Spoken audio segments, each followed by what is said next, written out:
Up, and we are recording. We are recording. Go ahead and introduce yourselves just as soon as Chantel gives you the thumbs up.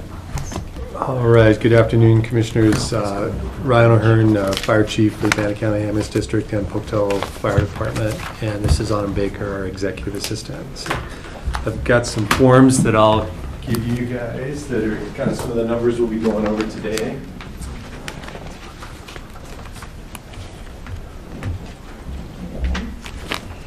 They are slightly adjusted from our original submission. That's not legal. We didn't receive them before the meeting. We can't look at them. Is that right? No, we're just harassing you. All right. They went in the right direction. Ryan was nervous. Ryan was like, what? Well, that happened. Nobody told me that. No, that's our next time around in BOE. Yeah. That's my terms. Yeah. We're just getting ready. All right. We've continued to work on our personnel projections and our system analysis in the absence of our CFO with the city, and so that's been a little bit of a challenge, but we've continued to work on those numbers and feel a lot better about the numbers that we've brought before you today. Especially since they're less. They are less, yeah. See, Right. it's in the right direction. We're So if we moving. sent you back and had you come back, would it keep going down? Did you get another 200 grand? This might be about as sharp as our pencil's gonna get. Oh, okay. How would you like me to start? Do you want me to just kind of go over some of the personnel lines or talk about just the main form? Just talk about your ask. And Main foreign high level. Okay.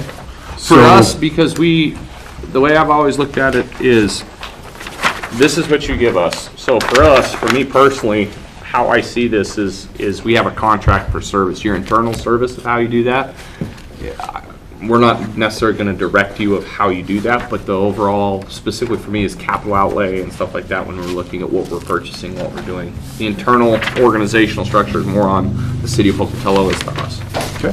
So, Well then, so the ambulance contract that we're presenting you with today is $3,982,776. We add to that $20,000 that I believe we felt comfortable with on refunds for a total contract on that side of $4,002,776. That doesn't include any of the capital. Next year, we were due for an ambulance remount, which is kind of part of our 10-year plan. So that number is $126,714, and then we are submitting for $109,000, $227,000 in equipment to go with that ambulance. I will note that for both the ambulance remount and for that equipment outlay, we have applied for a grant through the Idaho EMS Bureau. And the total capital request is $235,941. And I believe about 180 was grant eligible, is that right? Mhm. Yes. 185. So that would bring our total budget ask for authority to $4,238,716.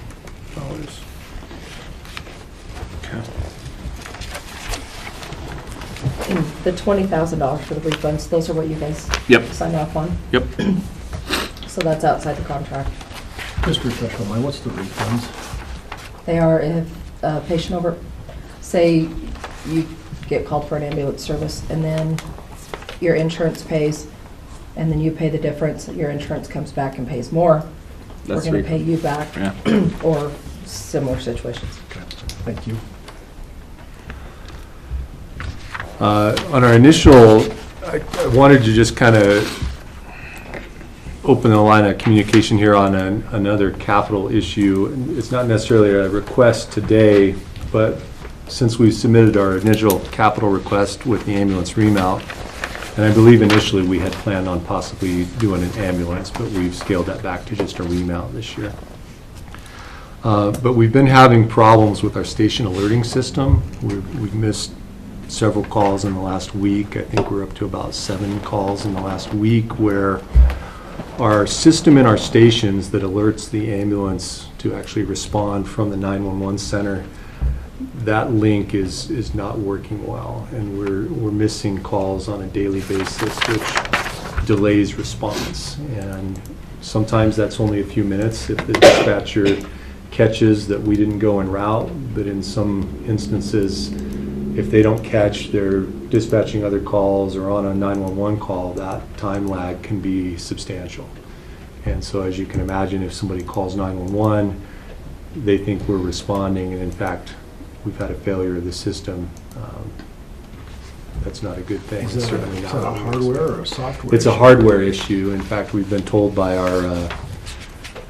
our service provider that they're surprised the system is even operating because it wasn't designed to do this. And it's a somewhat antiquated system that I think has just kind of been patched together over the years through different radio pagers and tones that open the system. There are some new systems out there that actually not only would be more reliable, but would they would result in a faster and more accurate dispatching, but those systems are expensive. And so I wasn't certain whether to bring it up as a capital ask or whether we could talk about some other funding sources, shared responsibility between city and county, but I just kind of wanted to. So it's not just an ambulance problem, it's a fire. Yeah, it's a and system ambulance, problem. It's a commission, or Yeah, the majority of the whole process, yeah, it's a system problem. yeah. I think it would be, probably, you would look at it between a 911 funding and a dispatching ambulance. Because depending upon the system that it would be brought in, is it coming out of our, like your Spillman dispatching system, your dispatching consulate boards, all that stuff, does it have to talk to those and talk to the dispatch system, or is it a standalone system? So in my estimation, this is kind of the final piece in that puzzle that links the responders with these systems that we've been upgrading throughout the county in the different dispatch centers. So I think that would be something to have some So- research done and have a conversation. I mean, because if it's part of the actual ambulance dispatch stuff, then it would be part of a capital outlay, but not only would it be a capital outlay for ambulance, but is it also part of the 911 system? It's part of the fire Is part of system too, which is city. Yeah, and that's why I say we would pay for part. I think there would be some discussions there of, hey, yeah, it would be a 911 system based upon, whatever needs to be on the end of the console. But then on the actual implementation and notifying, okay, so you have your ambulance notification, you have your fire notification system. What's the determination of calls? How much and what is that? And then there would be a discussion of breakdown of cost of what that would When you be. talk system, are you talking just like the Pocatello-Chubbuck area or North Bannock? So All the different fire we districts? within the last year got a quote for two different price levels. One was to redo the entire county, and my understanding is we're the only, Pocatello is the only fully staffed other than Chubbuck. But this would have been to upgrade every fire district, Chubbuck Fire Department, Pocatello Fire Department, and all Bannock County ambulance through the whole county, and that was about $1 million. If we were to just do the fire stations in Pocatello, which encompasses the Bannock County Ambulance District, that's about $556,000.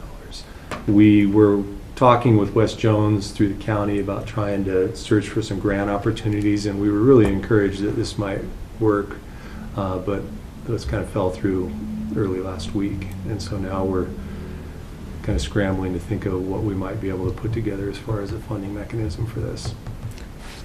Well, after talking to Adam, we have 1,400 radios that we're paying for. We don't have 1,400 radios in operation. I don't know what kind of funds that would end up and stuff, but I think there's some systems to look at. But to me, it's a joint cost. Yeah, there'd be, Another option could be, and I haven't had a chance to talk to Jason about this yet, is the ARPA funds. I want to start having meetings on that based on what I learned last week.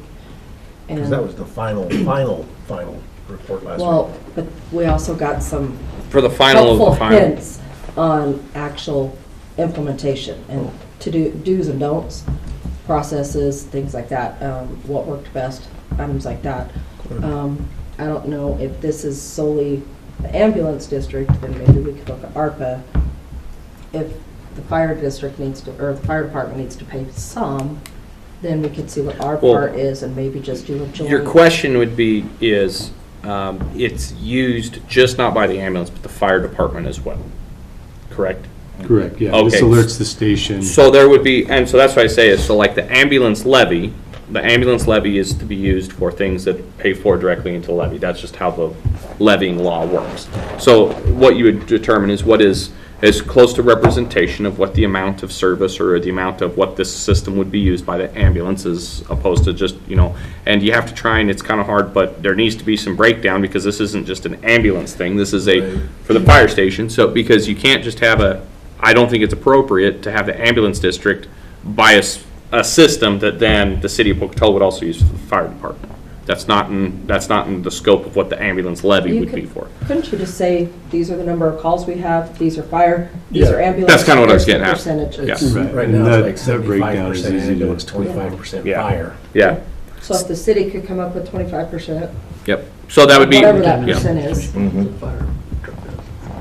Well, but that's what I'm saying though, is those are Maybe do the it on which one leaves first. which one leaves first? Does the fire truck leave first or the ambulance leave first? They beat us to the race, they pay for it. No, but that's what I say is, because then that stays in the, I think in the spirit of the law of, hey, it's not the ambulance levy paying for something that's not being used for the ambulance levy. It's, but if we need to have a system like that to update, then we need to start talking about that. And Adam needs to be involved. Yes. Yeah, today it's something that's just kind of become, it was a problem, kind of a low-level problem, and in the last few weeks, it's really manifested itself. An update happened somewhere to where where now we're the- seeing it much more frequently, and Yep. and I thought that I needed to bring it to your attention. So. Well, we just visited with Adam about 911 stuff, and he'll pinch every penny out of it that he can get, and it'll be a good project, I'll just tell you.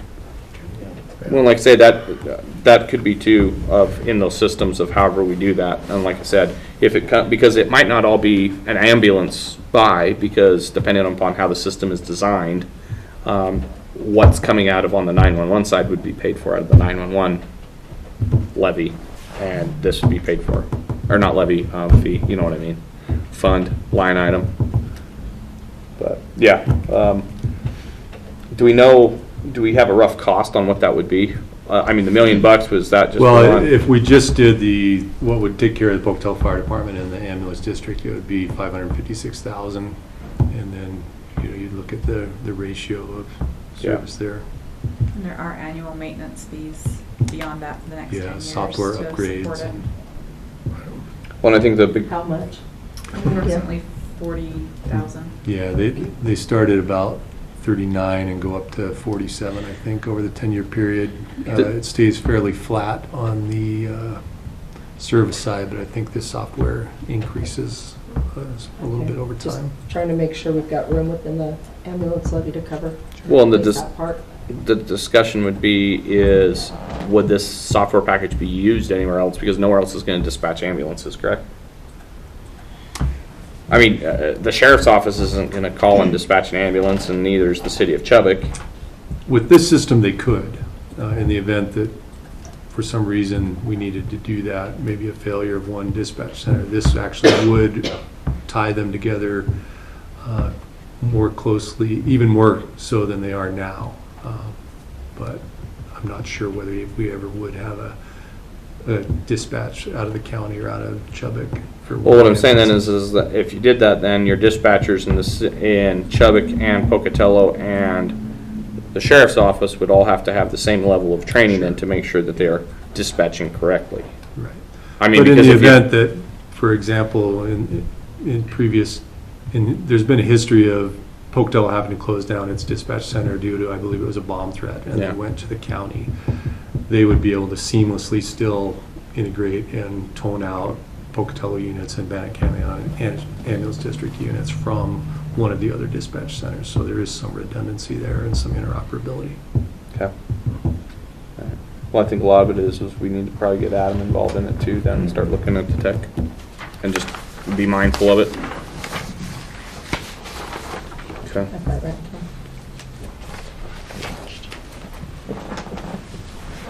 Other comments, questions? I'm happy to stand for any questions. I don't. No, you came back $200,000 cheaper. Hey, man. Well, and we had, Jason and I went over and met with them on guesstimated revenues. So Brian was being very conscientious about what we thought property taxes would come in at and fees, so that we would have a realistic budget as opposed to having to fight it. We've had that relationship, I think, the last probably 5 years. It's been really nice. Well, you got your notices just like everybody else, and you know what everybody's talking about, and so it is. We want to be as fine as we can. Do you know it? Understood. I feel like we brought a very reasonable request. I'll just kind of call out some of the increases. We did have a wage increase as part of our 3-year collective bargaining agreement. And then there's also an amount that the medical increase may increase to, not to exceed 6.24%. So it may come in under that, but that would be the maximum exposure for the medical liability. There are a couple other programs that we're now doing related to employee health, the psychomotor vigilance testing and the enhanced employee assistance program. So all of our providers see a mental health provider once a year as just part of a wellness check-in. And then we saw some increases, as many other departments are, in fuel, tires, and some of those other supply issues. So other than that, we felt like we brought a fairly reasonable budget. Medical supplies gotten easier. I'm sorry, what? Medical supplies gotten easier. A little more available. Pricing is still up. That is one area that we did see some increase. The increased cost of goods, along with the fact that our call volumes are up, mean that we're going through more supplies. Hopefully that also equates to more revenue that balances that out. So we'll see.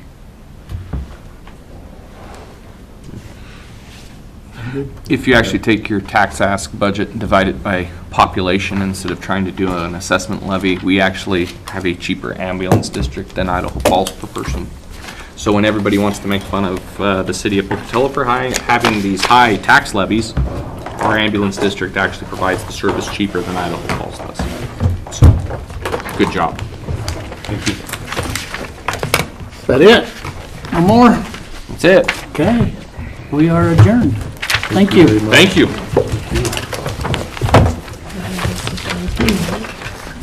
think we can do it. Same